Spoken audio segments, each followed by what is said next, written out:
at the end of the day, you're really negotiating and working the deal through the other agents. Right.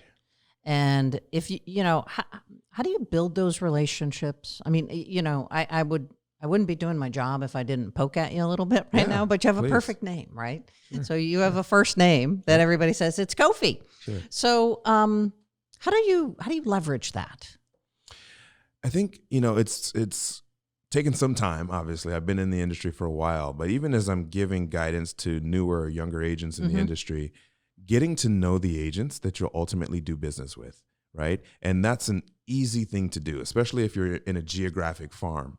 Go to the open houses, go to the brokers' opens, go to the midnight or evening caravan events, right? Yep. And get to know them, because even if it's a year from now, when you go into a transaction with that agent and they can put a name with a face, it makes the conversation so much easier. It humanizes the process. But it all starts with getting to know the other players in your area. So one of the things that you do well is you have meaningful conversations, right? Some of the things that's less natural for some people to have memorable interactions. Right. Where did you learn that? Right. Just where'd that come from?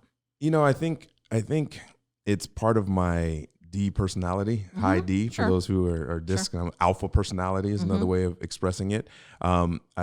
In my business life, I kind of lead with my lowercase a, so I have to, relate to people. But in my personal life, I get bored easy with surface level things.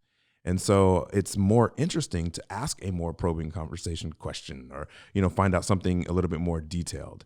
And I think an easy hack for that, for people who are trying to transition into easier, more natural conversations, is if you went to a birthday party, if you went into a room and the sign on the front of the door of that room said, "No one in here is selling or buying a home for 10 years."